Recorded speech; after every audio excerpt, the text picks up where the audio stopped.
Hi friends, welcome back to Arsikere ಅವರ YouTube channel.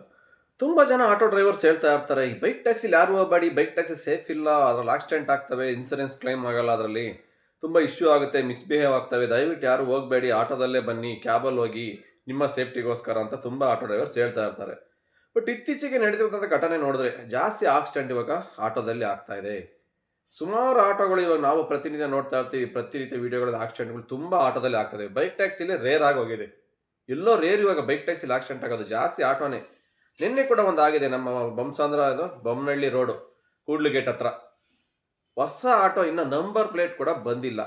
Highway ರೋಡಲ್ಲಿ ಬರ್ತಾವ, ಯಾವುದೋ ಒಂದು ವೆಹಿಕಲ್ಗೆ ಗುದ್ದಿರೋದ್ರಿಂದವ ಮುಂಬದಿ ಭಾಗ ಫುಲ್ ಸಂಪೂರ್ಣ ಜಖಾಮ್ಗೊಂಡು ಆ ಗ್ಲಾಸ್ ಎಲ್ಲ ಒಡೆದೋಗಿದೆ. ಆಟೋ ಡ್ರೈವರ್ಗೆ ಏನಾಗಿದೆ ಅಂತ ಕೂಡ ಗೊತ್ತಿಲ್ಲ ಮೋಸ್ಟ್ಲಿ.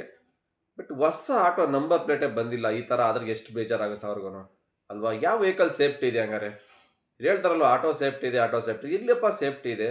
ಮನುಷ್ಯನಿಗೆ ಯಾವುದೂ ಸೇಫ್ಟಿ ಇಲ್ಲ. ಮನುಷ್ಯನ ಟೈಮ್ ಹತ್ರ ಬಂದಾಗ ಎಲ್ಲ ಹೊರಟೋಗ್ಬೇಕು, ಯಾವ ವೆಹಿಕಲಲ್ಲಿ ಇದ್ರು ಅಲ್ವಾ?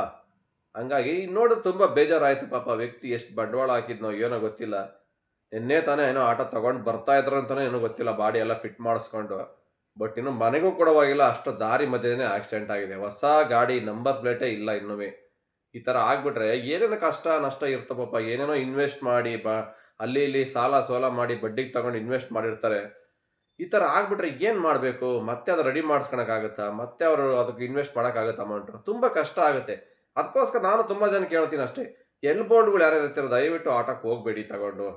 ತುಂಬ ಜನ ಏನು ಆಟೋ ಡ್ರೈವಿಂಗ್ ಈಸಿ ಇದೆ, ಏನಿಲ್ಲ, ಸ್ಕೂಟಿ ಓಡಿಸ್ದಂಗೆ ಯಾರು ಬೇಕಾದ್ರೂ ಓಡಿಸ್ಬೋದು ಬಿಡು, ಬೈಕ್ ಓಡಿಸ್ತಾರಲ್ಲ ಆಟೋ ಓಡಿಸ್ಬೋದು ಅಂತ ತುಂಬ ಜನ ಹೇಳ್ತಾ ಇರ್ತಾರೆ.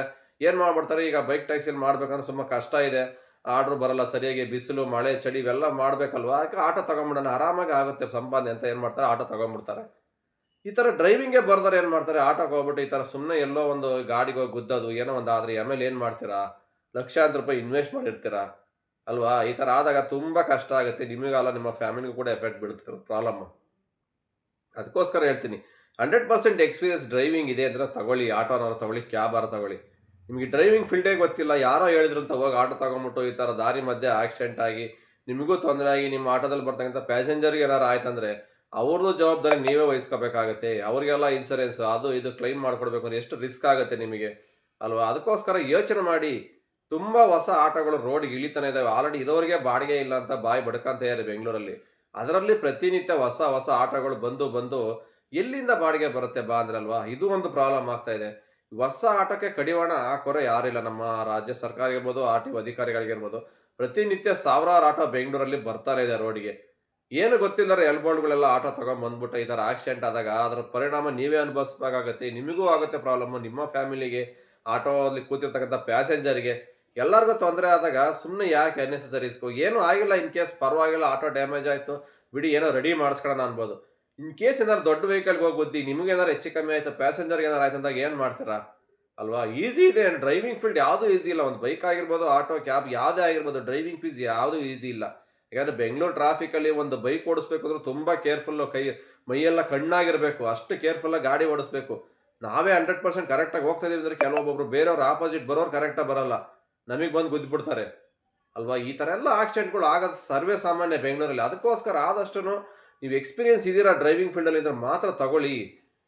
ಸುಮ್ಮನೆ ಅನ್ನೆಸರಿ ಎಷ್ಟೋ ಜನ ನೋಡ್ತೀವಿ, ಇನ್ನು ಕಾಲೇಜ್ ಹುಡುಗರು ಇದ್ದಂಗೆ ಇರ್ತಾರೆ, ಅಂಥವರೆಲ್ಲ ಆಟೋ ತಗೊಂಬಂದು ಓಡಿಸ್ತಾ ಇರ್ತಾರೆ ಸಿಟಿಲಿ. ಅವ್ರಿಗೆಲ್ಲ ಏನೋ ಅದ್ರ ಬಗ್ಗೆ ಗೊತ್ತಿರಲ್ಲ, ಡ್ರೈವಿಂಗೇ ಗೊತ್ತಿರಲ್ಲ. ಏಕೆಂದರೆ ಬೆಂಗಳೂರು ರೋಡ್ಗಳು ಸರಿ ಇಲ್ಲ, ಎಷ್ಟೋ ಸಣ್ಣ ಗುಂಡಿ ಕಲ್ಲು ಮಣ್ಣು ಈ ಥರ ಎಲ್ಲ ಹಂಪ್ಸ್ಗಳು ಎಲ್ಲಿ ಬೇಕಲ್ಲಿ ಹಾಕಿರ್ತಾರೆ. ಕೆಲವೊಬ್ಬೊಬ್ರು ಹೆಂಗೆ ಬೇಕಂಗೆ ನುಗ್ಗಿ ಬರ್ತಾ ಇರ್ತಾರೆ ಆಪೋಸಿಟ್ಟು. ಎಲ್ಲರೂ ಒಂದು ಸೆಕೆಂಡ್ ನೀವು ಆ ಕಡೆ ಈ ಕಡೆ ನೋಡಿ ಮಾರಿದ್ರೆ ಈ ಥರ ಆಕ್ಸಿಡೆಂಟ್ಗಳು ಆಗೋಗ್ಬಿಡ್ತಾವೆ. ಅದು ಹೈವೇ ರೋಡಲ್ಲೇ ಆಗಿರೋ ಆಕ್ಸಿಡೆಂಟು. ಬಟ್ ಹೇಗಾಯ್ತು ಅಂತ ಯಾರಿಗೂ ಗೊತ್ತಿಲ್ಲ.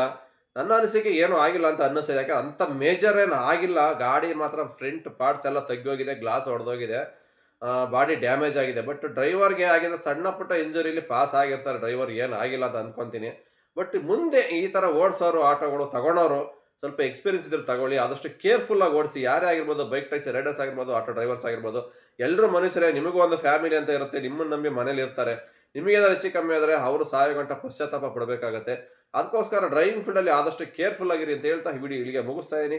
ಮತ್ತೆ ಸಿಗ್ತೀನಿ ಮುಂದಿನ ವಿಡಿಯೋದಲ್ಲಿ. ಅಲ್ಲಿವರೆಗೂ take care, bye bye, have a nice day. ಜೈ ಹಿಂದ್, ಜೈ ಕರ್ನಾಟಕ ಮಾತೆ.